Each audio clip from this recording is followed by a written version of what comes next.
안녕하십니까. 박상봉의 통일러입니다. 새 유럽 언론의 한국발 보도가 여간 우려스러운 것이 아닙니다. 독일의 유력 일간지 디 벨트와 프랑크푸르트 알게마인에는 북한의 10년사는 독배라는 타이틀을 달았죠. 6차 핵실험 후 유엔 안보리 대북 결의안 2375호가 중국, 러시아까지 참여해 북한에 심각한 타격이 되자 남한의 마의 손길을 뻗쳤다는 보도였습니다. 독일의 가브리엘 외무장관은 2017년 12월 30일 송년 메시지에서 북한은 미국과 러시아 갈등을 이용해 핵을 개발해 왔다. 만약 국제사회가 북한 핵을 해결하지 못하는 무능함을 보인다면 핵 도미노 현상을 막을 수 없으며 결국 이러한 핵 재앙의 날이 펼쳐질 것이다. 이렇게 주장을 했고, 미국과 러시아는 갈등을 봉합하고 국제사회는 마지막까지 단합해 북한 핵을 포기하는 협상 테이블로 이끌라고 요구하는 바 있습니다. 물론 스위스, 오스트리아, 영국도 동일한 보도를 당시 해왔죠. 이런 우려 가운데 문재인 정부는 북한의 신년사를 덥석 물었습니다. 번갯불에 콩 볶듯 고위급 회담, 실무회담이 열렸고 납득할 수 없는 합의사항들이 알려졌습니다.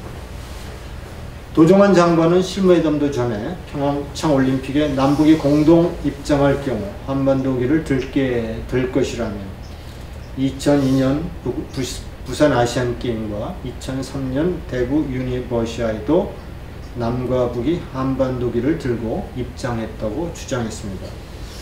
회담도 전에 북한에 끌려다니겠다고 선언한 셈이죠. 대한민국 장관의 인식이라고는 믿을 수 없을 정도의 나이브한 그런 주장이었습니다. 2000년대 초반과 2018년의 북한발 국제정세를 전혀 이해하지 못한 것 같은 발언이었다고 생각하지 않을 수 없습니다.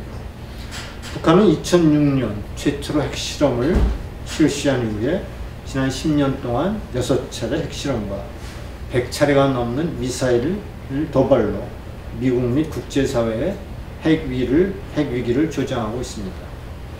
현재 북한은 핵 보유국의 지위를 넘어 핵 소형화, 경량화, 그리고 ICBM을 개발해 미국 본토를 타격할 정도의 능력을 갖추기까지 불과 3개월여 시간이 남아있을 뿐입니다.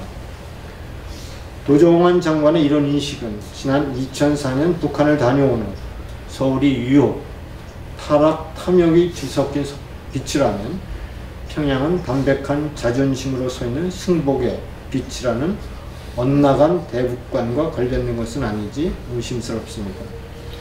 이런 인식을 갖고 이런 인식을 갖는다면 태극기는 지켜야 할 가치가 별로 없을 것이죠.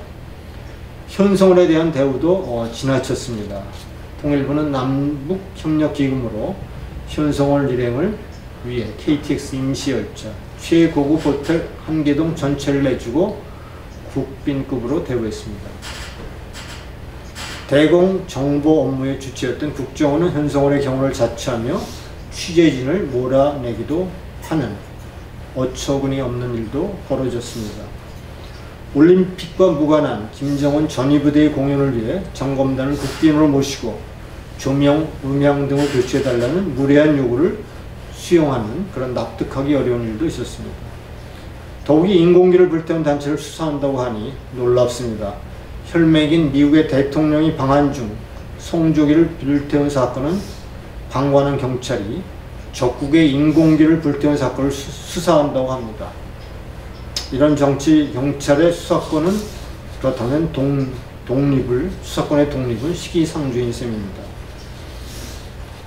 남북 협상안이 하나둘 들어가며 국제사회 우려도 심각합니다. 독일의 대여 타겟 슈피겔은 1월 23일 김정은의 올림픽이라는 제 기사에서 독재자 김정은이 모든 일정을 결정하고 있다고 보도한 바 있습니다. 이 보도는 평양이 평창을 도둑질하고 있다는 RT 도이칠란트의 1월 18일자 보도와도 일맥상통하고 있습니다. 평창 올림픽 전날인 2월 8일 인민군 창건일에 맞춰 군인 5만 명과 무기와 장비를 동원한 대규모 군사 퍼레이드가 예정되어 있습니다. 대한민국 정부는 북한의 민영 응원단과 관현악단이 올림픽을 빌미로 정치쇼를 벌릴 널찍한 공연을 마련해 주었습니다. 이 보도의 마지막 문장은 다음과 같습니다. 밴쿠버 참가국 외무장관들이 남북 화해 정책을 격침시켰다. 이런 얘기입니다. 이 보도를 보면 정말 남과 북이 접근하고 서로 공조, 화해 협력으로 가는 것에 대해서 6.25 참전국들, 서방의 전통적인 우방국들은 아주 우려스러운 이 모습을 아주 우려스럽게 보고 있고, 결국은 이 남북 화해 정책을 수장시키겠다는 그러한 보도로 이해하고, 이로 인해서 전통 우방과의 거리가 점점 멀어지는 거 아닌가 걱정이 앞섭니다. 북한은 현성호를 보낸 뒤 이어 곧바로 12명의 여자 아이스하키 선수를 진천 선수촌에 입촌시킨 후 본격적인 마각을 드러내고 있습니다. 2월 4일 예정된 남북한 문화공연은 일방적으로 취소하는 비상식적인 행동도 서슴지 않습니다. 현성원이 합의한 날짜보다 하루 늦게 남한을 방문한 것에 이어 두 번째의 이해할 수 없는 행동입니다. 북한의 이러한 태도는 남한 길들이라는 그러한 것이 대다수의 의견입니다. 북한은 이렇게 평창 올림픽에 운전대에 올라 일정과 행사를 제멋대로 주종하며 문재인 정부를 요리하고 있습니다. 그리고 강원도 올림픽을 계기로 세계 최고 수준의 관광 상품 프로젝트에 나서고 있습니다. 강원도 원산 등 금강산 일대의 군사기지를 관광상품으로 개발해 전 세계로부터 관광객을 끌어들인다는 전략에 대해 오스트리아 신문은 어제자로 보도하고 있습니다. 국제사회의 대북제재도 피하고 평화의 이미지도 알린다는 꼼수입니다. 하지만 이런 모든 꼼수, 선전선동에 이어 본격적인 통일 프로파간다에 나서고 있습니다. 지난 1월 20일 스위스의 뉴찌리 신문과 독일의 프랑크푸르트 알게마이네가 북한이 관영 매체를 동원해 통일 공세를 벌이고 있다. 내용은 두 가지로 외세를 배격해 남과 북의 자주적 통일과 모든 조선민족은 일어나 반통일 세력을 짓부수자는 주문이었습니다. 핵과 미사일 개발의 궁극적인 목적이 적화통일에 있다는 사실을 북한 스스로 자인한 셈입니다. 이렇듯 새해 초반부터 벌어지고 있는 북한의 평창올림픽 참가와 그 이후로 벌어지고 있는 모든 남북의 접근이 해외, 특히 유럽의 시각은 이러한 접근이 유럽의 시각에서 어떻게 보여지고 있는지를 보여주는 내용이라 볼 수 있습니다. 결국 북한의 이러한 모든 행동의 종착역은 적화통일이라는 것을 유럽 언론들은 심각하게 바라보고 있다는 사실을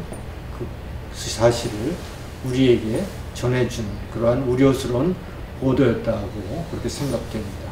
감사합니다.